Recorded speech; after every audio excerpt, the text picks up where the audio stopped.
Hello and welcome to Psychology with me, Mr. Neo. Today we're starting a new module on aggression. Specifically, we're starting with neural mechanisms in aggression. Neural meaning the brain. Oh, so there's neural mechanisms. What part of the brain causes us to be aggressive? Let's have a look at the starter, shall we? We have all shown signs of aggression at some point in our lives. Of course, at some times in your life, aggression is a necessary response. Some of us are aggressive a lot of the time, some of us are hardly ever aggressive and may have never been aggressive in their life. Why were you aggressive? What caused you to be aggressive? Where does aggression come from? So that's an interesting. Where does this aggression come from? It's just something that sort of happens in you, isn't it? It's sort of it's not something you necessarily can control a lot of the time. It's not usually an option. You don't go, "What, I'm gonna decide to become aggressive." It just sort of happens naturally. And then what is aggression? What is aggression? We use this word on a daily basis, not necessarily daily. We use it a lot. If I spoke about aggression, you know what I'm talking about, right? You might go, "Oh, gritted teeth. Oh, showing your fists. Oh, I'm being aggressive." That's the least convincing aggressive I've ever been. Oh, I'm aggressive. But nonetheless, what is aggression? How do you describe it? How, if someone asks you what is aggression, you go, "That's a really difficult thing to explain." So think about what is aggression. Let's have a look. Our keywords today are the limbic system, the amygdala, and the hippocampus, including serotonin. So these are some of the words we're looking at today. These are some of the things that we're going to be thinking about and sort of reasons why one may be aggressive. Let's get started. Here are our learning objectives for today. Learning objective 1, show comprehension and apply knowledge of the limbic system. The limbic system is a specific part of the brain. We may have touched upon it before. We're going to have a look in a little more detail. Learning objective 2, identify and analyze the role of serotonin in terms of aggression. How does serotonin play a role in terms of aggression? And we're going to have a look at learning objective 3 to be able to discuss and evaluate neural mechanisms in aggression. So evaluation is always a key part of the psychology. We're starting with learning objective 1, the limbic system. Oh, hot topic. Aggression is one of the most critical social problems facing the world today, and psychologists are keen to understand its causes. But what do we mean by aggression? This question has created endless controversy, but one way of understanding it is in terms of two types of behaviors. So psychologists have defined aggression in two ways: proactive and reactive aggression. So there are two types of aggression here: proactive and reactive. Let's have a look at what those two are. What might those two look like? What would proactive aggression be like? What would reactive aggression look like? Let's have a look now.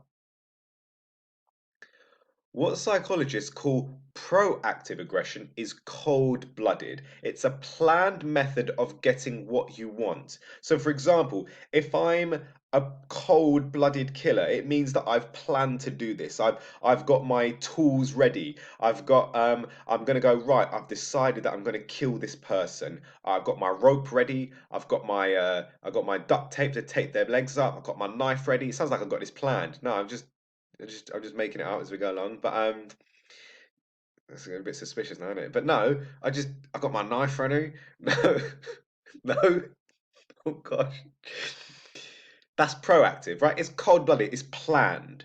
Whereas reactive aggression is commonly understood as hot-blooded. It is angry and impulsive and accompanied by a physiological arousal, right? So it's a reactive thing. It's in the spur of the moment. That person has made me angry, and then I've resulted in aggression. Maybe I fought them. Maybe I was in a club, I was dancing, yeah, I was getting my groove on, and then some guy came over and barged me, right? I haven't planned to get in a fight. It's just something that's happened. He's barged me, hasn't apologized. Says, "Bruv, what you doing? Sort yourself out." And then you get in an aggressive. You get aggressive. That would be reactive aggression. It is reactive aggression that psychologists have been most interested in because it is probably responsible for a greater proportion of social problems. So, of course, proactive aggression is a problem in society in some ways, but not so much. You would say reactive aggression is more of the issue when there might be reports of aggression with the authorities, or if someone needs to make a claim or someone needs to call the police. It's usually the result of a reactive aggression incident. The lessons in this unit range across a wide selection of explanations. In today's lesson, we begin to consider the biological unpinning or underpinning of aggression. So if we're looking at the brain and we're looking at neural mechanisms in aggression, this is obviously going to come from the biological perspective, right? This is a biological perspective. It's coming from the brain, suggesting parts of our brain are determining whether we're aggressive or not. The limbic system. Let's start with the limbic system. What is the limbic system, right? Oh, it sounds really technical, but after I tell you, you'll know and you'll be smarter because of it. The limbic system are subcortical structures. Let's try and fill the gaps in. Fill them in with me, right? Try and think what you would put in there as well. I'm going to give it a go as well, even though I made the lesson. The limbic system are subcortical structures in the brain, including the hypothalamus and amygdala. Thought to be closely involved in regulating emotion or emotional behavior, including aggression. So there we go. The limbic system are subcortical structures in the brain, including the hypothalamus and the amygdala, thought to be closely involved in regulating emotional behavior, including aggression. Right, here's a video for you lot to watch, right? Have the PowerPoint next to this video if you want. That way you can access the links. I can't access the links for you because the audio won't work. So there you go. Watch this video. It's only about 2 minutes long. It just describes what the limbic system is and goes through it and talks about the specific parts of it. Buried deep inside the brain is a network of structures collectively labeled the limbic system. It's a specific part in the brain in the center. The first attempt to link limbic structures to emotional behaviors such as aggression was by James Papez in 1937 and later revised by Paul MacLean in 1952. So the link between the limbic system and emotional behavior has been around since the 1930s, right? It's not a new phenomenon, but we are understanding more and more about it as technology improves. They identified the limbic system as comprising of the cingulate gyrus, the septal area, the hypothalamus, fornix, amygdala, and parts of the hippocampus and the thalamus. The most important structure by far is the amygdala. So the amygdala is part of the limbic system, and this part in particular is important in terms of emotional behavior and aggression. This has a key role in humans and non-human animals in how an organism assesses and responds to environmental threats and challenges. So, the way in which I interpret something in society to come about and how I need to react to that, whether that be aggression or non aggressive, will be determined by the amygdala. The reactivity of the amygdala in humans has proven to be an important predictor of aggressive behavior. So, depending on how reactive your amygdala is, sort of depends on how aggressive you might deal with a certain situation.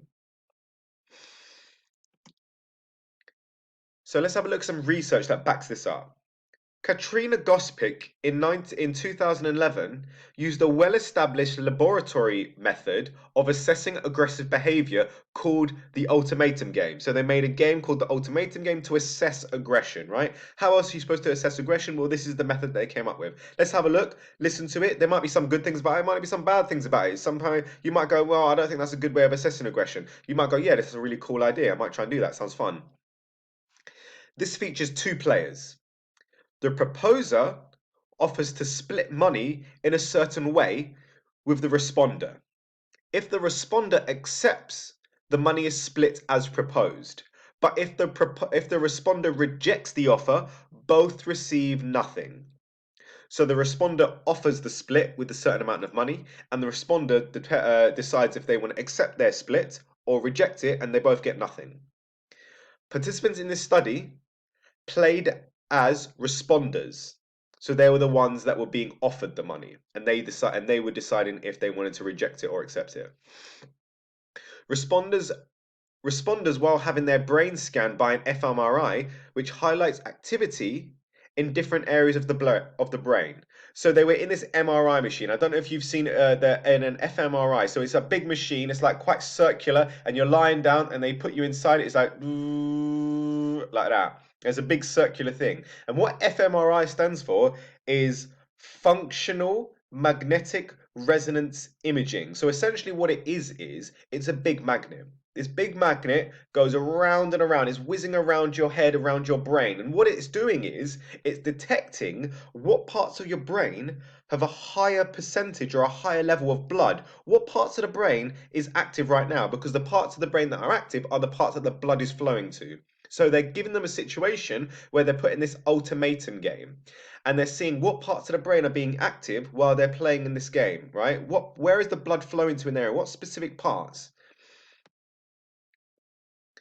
Researchers found that when the responders rejected unfair offers, which is an aggressive reaction to a social provocation, scans revealed a fast and heightened response by the amygdala. So when they're in this fMRI machine, they found that the amygdala was particularly reactive in their brain, in the limbic system, when they were put into a certain situation where they found that they were given an unfair offer.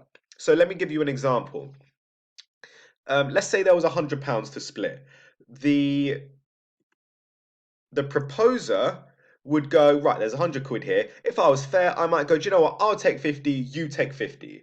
And the responder would go, okay, I think that's a fair offer. I'm going to accept that. However, the proposer might go, well, I've got the power here. I'm going to decide what the split is. I'm going to take 90 and you take 10. Now, what the responder might do, they might say, the proposer might go, well, I'm gonna take 90, you take 10. It's up to you if you want to take it, because if you take it, you're taking 10. If you reject it, you're taking nothing. So it's up to you. They might accept it, they might reject it. We don't know. But the point is, if they were to reject it, they deem that as a sign of aggression to a social provocation. They also found that a benzodiazepine drug which reduces arousal of the autonomic nervous system. And as we remember from the biological approach, the autonomic nervous system helps us out with fight or flight, right? Aggression. When they take that a benzodiazepine drug, which reduces arousal in the autonomic nervous system, taken before the game, it had two effects on responses to unfair offers. It halved the number of rejections, so reduced aggression. It halved the number of rejections. That means that more people were accepting unfair offers, or they're accepting offers that might have not deemed unfair. Half of them. As well as decreased the activity of the amygdala. So the amygdala was less active. Therefore, you might argue that they were less aggressive, and they were showing less aggression through accepting more offers, or they were twice as likely as accepting an unfair offer. This is strong evidence of an association between reactive aggression and amygdala activity. Check out this angry Australian. So here's another video for you to watch. It's really interesting. I try to incorporate videos because I think they're more interactive, and those that are visual learners will learn better from it. But check out the video as well. It's about an aggressive Australian. He's always aggressive, right? Oi, mate, I'm always aggressive. I'm Australian. I don't know why. I'm always aggressive. I smash my car up just because. That was an awful, awful, awful Australian accent. Check out the video. Here's a task, right? Can you name the four main parts of the limbic system? And the clue is the amygdala, which is the most important part of the limbic system regarding aggression, comes from the Greek word for almond or almond, right? So you know the nut, an almond, right? So it's almond shaped, right? So there's a little clue. Have a look at the image now and give that a go. So let's have a look at the first one. The first one, what do you reckon that is? That's the hypothalamus. Well done. Great job. The next part, that big part, is the thalamus. That bit here is the amygdala. You see how this is almond shaped? And the next part is the hippocampus. Right, the limbic system. Identify one thing you learned about the limbic system. We just learned loads, right? Identify one thing. Why do you think learning about the limbic system is important, right? Before this point, you might have not heard that much about the limbic system. Now you know a bit about it. Why is it important? How does the limbic system apply in real life? How is it helpful to understanding it in terms of aggression? And any other questions you have regarding the limbic system, send me an email, right? Put it in your response or write it down. Write it down in your notes and I'll have a look at it and I'll try and respond to it. Maybe put it in an email because I might not notice the question.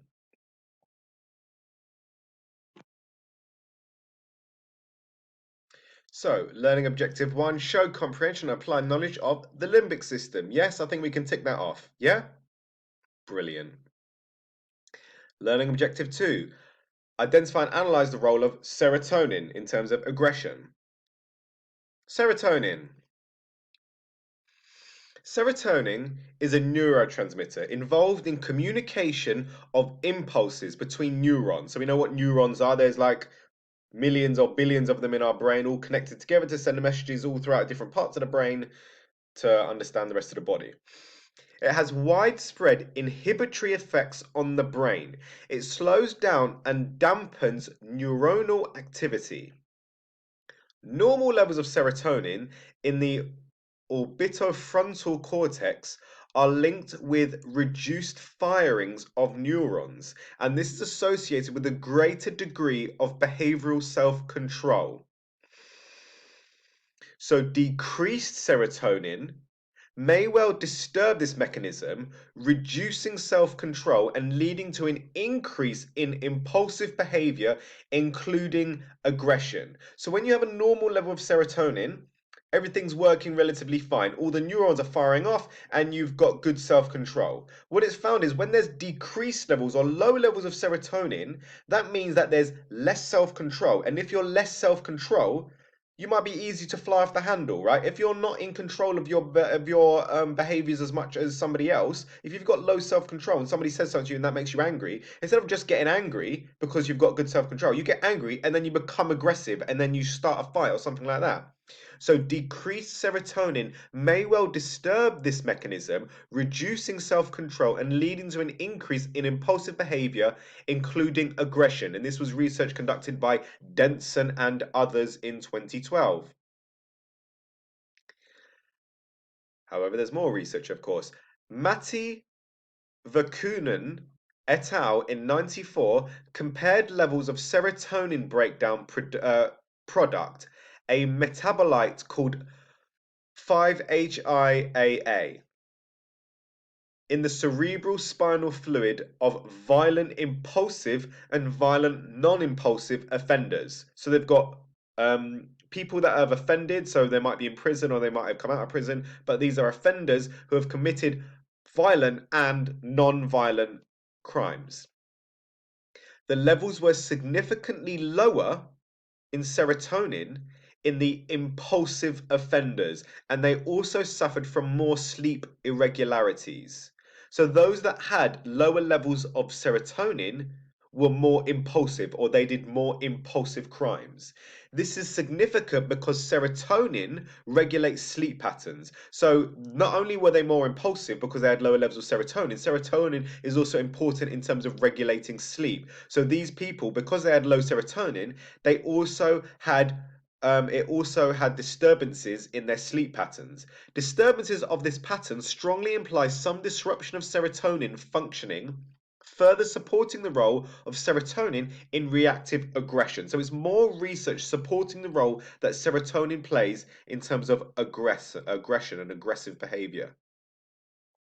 So let's have a look. Let's see if we can define serotonin now. So we got another definition. Complete the definition. Serotonin is a neurotransmitter with widespread inhibitory effects throughout the brain. It has a key role in aggressive behavior. Good, smashing it. The neurotransmitter serotonin is implicated as many processes include aggression, eating, sleep, and depression. 5 for 5. Right. I actually did that. I don't know why I'm surprised. Here we go. Here's the application question. Let's read it. I'll read it for you. No, I'll read it. Don't worry. Application question AO2, Arabella the bully. So that's Arabella here. Arabella is an 8-year-old. An 8-year-old girl whose parents have been called into her primary school once again to see the head teacher. On previous occasions, it was because Arabella had been bullying other children, usually verbally, but sometimes physically as well. This time, she is in trouble because she has been biting other children, one so badly that she had to have hospital treatment. Terrible, Arabella. Arabella doesn't seem to be able to control herself. Even when she's not being aggressive, she sometimes behaves in dangerous ways. Only last week she tried to climb onto the school roof. So it's not just aggression, it's also impulsive behavior. Think about it.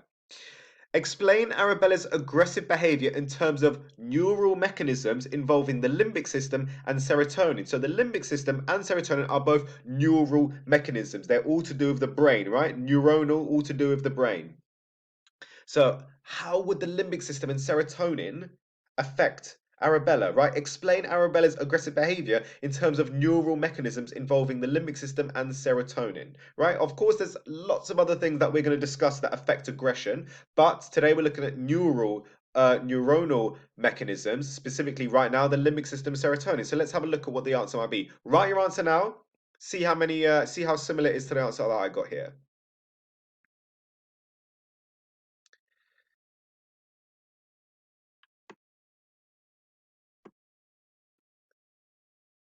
Answer: limbic system.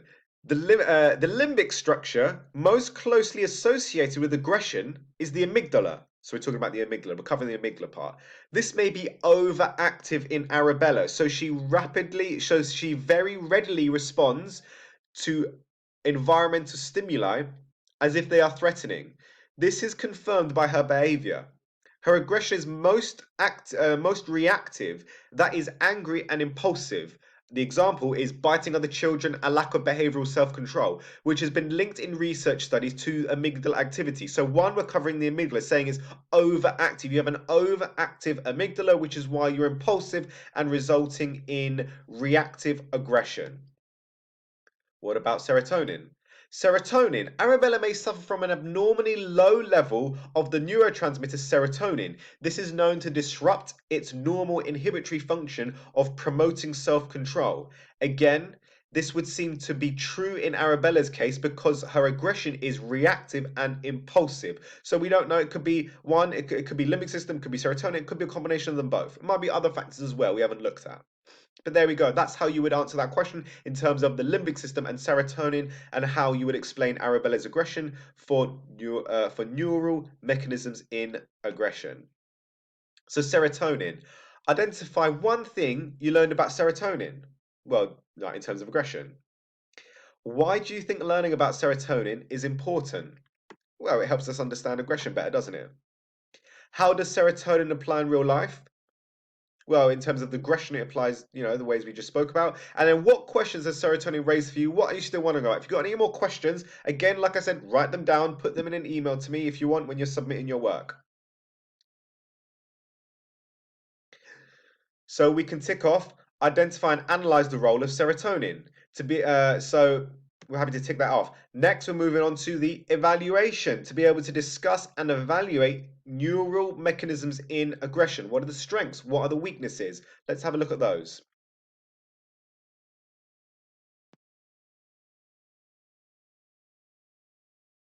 So let's get on to the evaluation. AO3.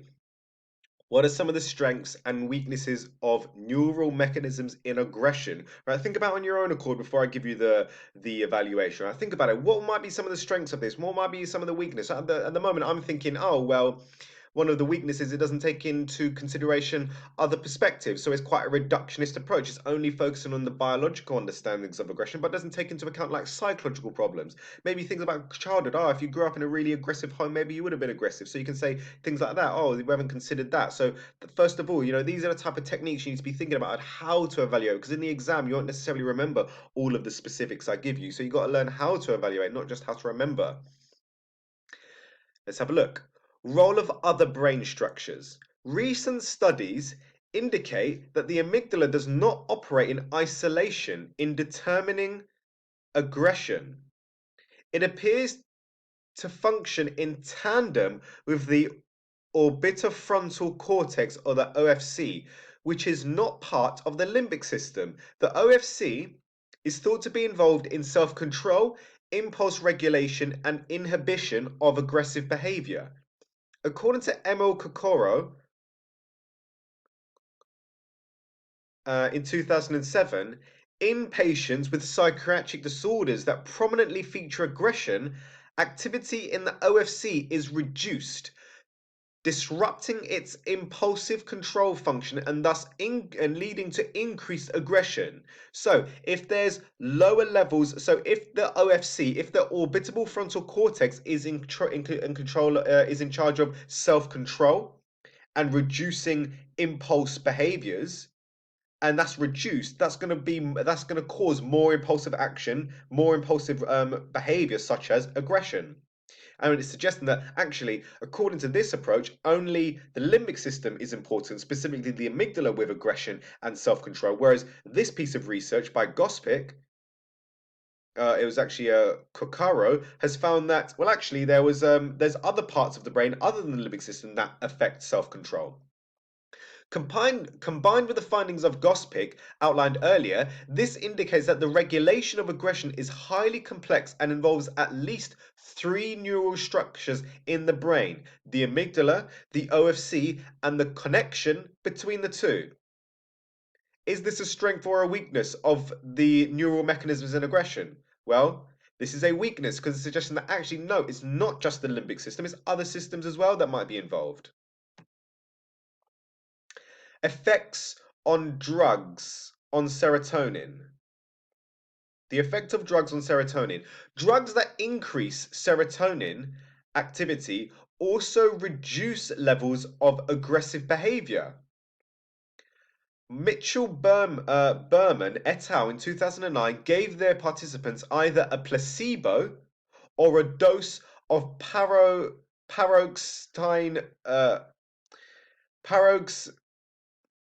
It's paroxetine. Let's just say it properly. Paroxetine, a drug which enhances serotonin activity. Participants then took part in a lab-based game in which electric shocks of varying intensities were given and received in response to provocation, right? That's the type of experiment I want to be part of. The paroxetine participants consistently gave fewer and less intensive shocks than those in the placebo group. However, this was only true of the participants who had a prior history of aggressive behavior. Nevertheless, the study is useful evidence of a link between serotonin function and aggression that goes far beyond the usual correlational findings. So what they're suggesting is this drug, those that took the drug, they gave fewer and less intense shocks. So it's showing that this drug caused you to have more self-control. So is this a strength or a weakness?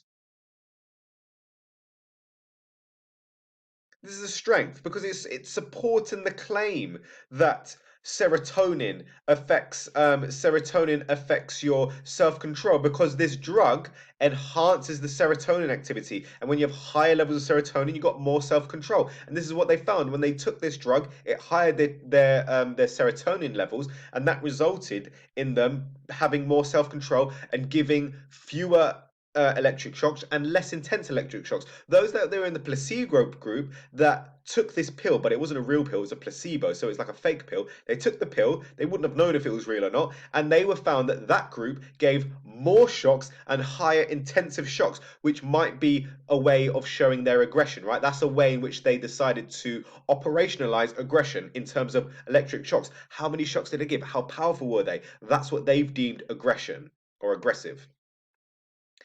There we go. Outline one strength and one weakness of neural mechanisms in aggression. That's literally what we've just done, right? I want you to put that in your own words and put it in a Peel paragraph structure, right? The reason I love this Peel paragraph structure, which I just keep going on about, is because this is what you need in your essays, right? You need to put them in your essay. If this was a essay question, outline and evaluate neural mechanisms in aggression.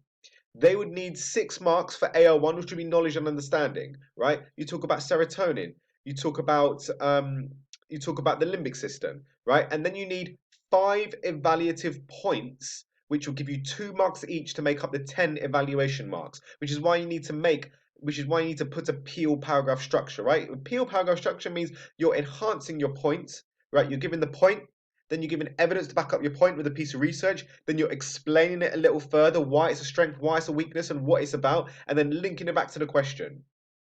Putting your answer in this structure means that you're more likely to get the 2 marks you want for that paragraph.